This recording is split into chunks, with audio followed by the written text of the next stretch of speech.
They bring 5. Smith throws sideline. It's caught by Metcalf, who lost the football, and it's recovered by Swain.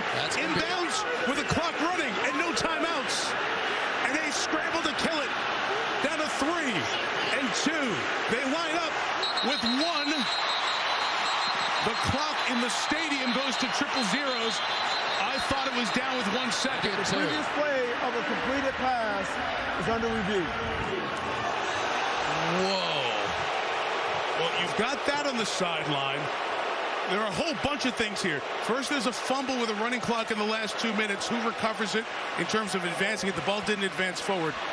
You also have, if you go to replay and have to fix or change something, there's a rundown off of that with the clock. So there are multiple things to look at. Let's go first to the play.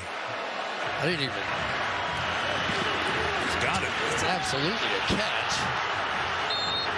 Covered there with 11 seconds. I don't see anything there. Terry McCauley, please join us if there's anything you see on that play that they could be looking at.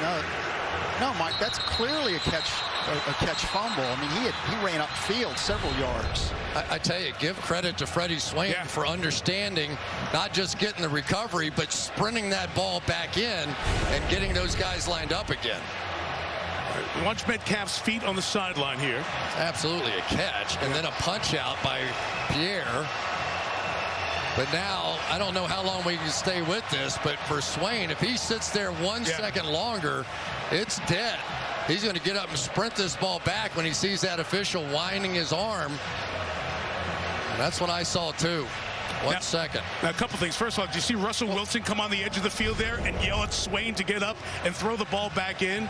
And then secondly, they said the previous play was under review, but then they ran the play with the clock stop. So, Terry, that brings a whole second factor in that I started to mention. Right. If the previous play is under review, then the game stops with 2 seconds before the ball's even snapped. So there should be 2 seconds on the clock because replay has stopped the game prior to that play running. But, Terry, wouldn't the clock start automatically then because it was inbounds? Where Swain falls on the ball, the clock's not stopped at that point. Right. The clock was running until replay stopped the game prior to the snap. So that play never run. The spike play never happened at this point. So the clock goes back to where the Swain recovery happens? No, when replay stopped it just before the snap. Okay. So it should be 2 seconds, in my opinion, from what we've seen, I believe. I mean, it doesn't make any difference, right? At this point, it's going to be the ball at the same thing, whether there's 1 or 2 or 3 seconds. Right. It's like, who cares? Is that true?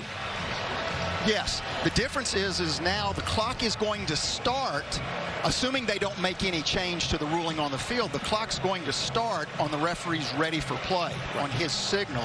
So if Seattle needs to get their field goal team, they're going to have to do it. Or I guess they could spike the ball again. And leave 1 second and then do it in a more calm manner. Yes. If there's 3 left on the clock. Wow.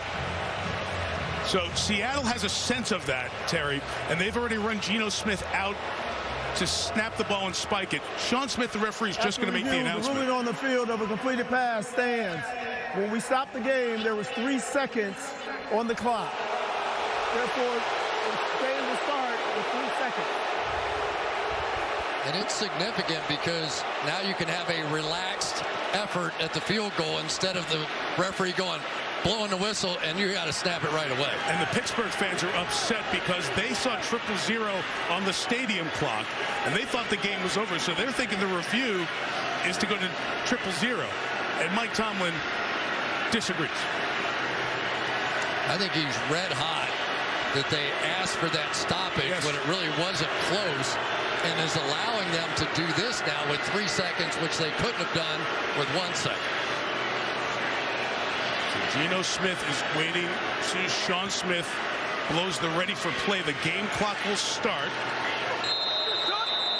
He spikes it, and they stop the clock with 2 seconds. You saw the Steelers stem move on the defensive line to try to get a false start with a running clock would have ended the game with a 10-second runoff for a false start. Man. Here's Sean Smith, the referee. You see there. Before the spike happens, he's going to jump in here. That was the spike with 1 second when the clock was running out. The replay buzzed him a beat earlier. So after all of that, this is for the tie from 43 for Jason Myers. On the way, tucked inside that left upright again, and we will go to overtime.